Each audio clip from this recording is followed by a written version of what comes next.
انصاف پسند غیر مسلموں نے بھی تسلیم کیا ہے؟ جیسے کہ حضرت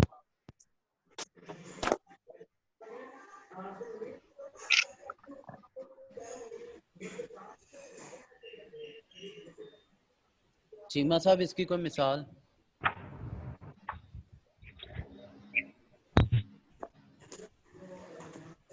پانی بھی دینا مجھے، پانی تو کھانے میں بھی نہیں پیا، کیا سمجھے؟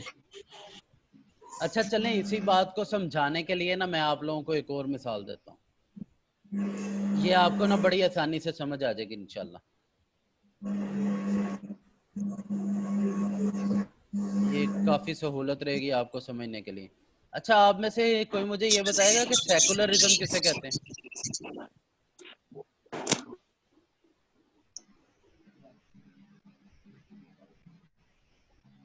چیمہ صاحب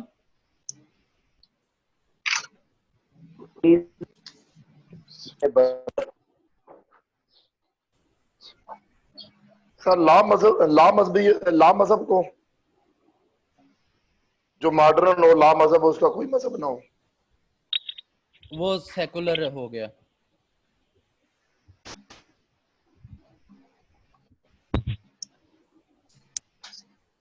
ایسے ہی ہے نا، یہی بتایا آپ نے؟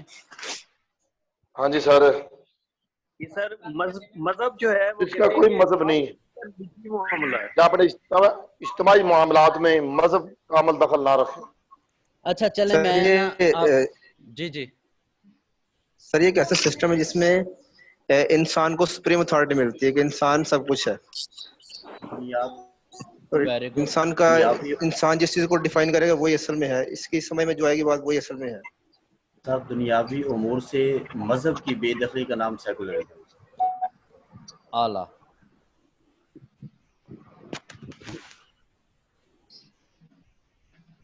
کیوں جی اور کوئی؟ السلام علیکم سر۔ وعلیکم السلام جی۔ سر انسانیت کو مذہب پر اور عبادت سے ہٹ کر جتنے اجتماعی معاملات ہیں ان میں دینی رہنمائی کو بنیاد نہ بنانا۔ ٹھیک ہو گیا۔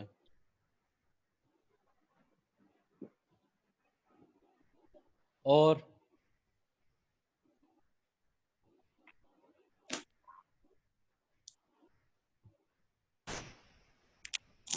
سخاوت صاحب آپ کے خیال میں کیا ہے؟ سر میرے خیال میں بھی یہی ہے کہ مذہب ہر کسی کا، سیکولرزم میں مذہب ہر کسی کا نجی معاملہ ہے، مذہب کو جو ہے وہ حکومتی معاملات میں کوئی عمل دخل نہیں ہوگا۔ ٹھیک ہو گیا، یعنی صرف ریاستی اور حکومتی معاملات سے مذہب کو نکال دینے کا نام سیکولرزم ہے۔ یس سر بالکل۔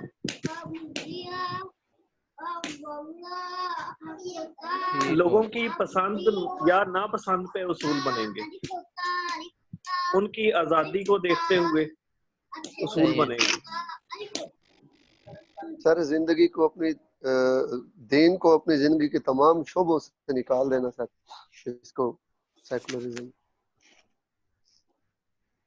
ٹھیک، یعنی رہنمائی دین کی بجائے محض عقل اور رواج سے لینا۔ سر دوبارہ سے سوری، سیکولرزم یہ نہیں کہتی کہ آپ مذہب کو نکال دیں یا یہ کر دیں، وہ کہتے ہیں کہ یہ آپ کا نجی معاملہ ہے، تو نجی معاملے میں آپ جیسے مذہبی جتنے مرضی سخت مذہبی بن جائیں اس پہ وہ کہتے ہیں کوئی اعتراض نہیں، جی صرف اجتماعی معاملات مذہب کو عمل دخل نہیں ہو۔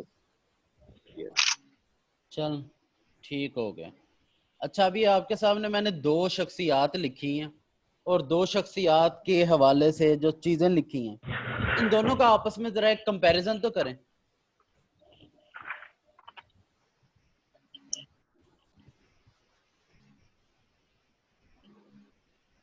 کیوں جی؟ پہلی بات ہے سر پیدائش کی بات کرتے ہیں تو رسول اللہ صلی اللہ علیہ وسلم کے والد محترم والدہ محترمہ اور حضرت مسیح علیہ حضرت عیسیٰ علیہ السلام، حضرت عیسیٰ علیہ السلام بغیر جو ہے وہ باپ کے پیدا ہوئے۔ ٹھیک ہے،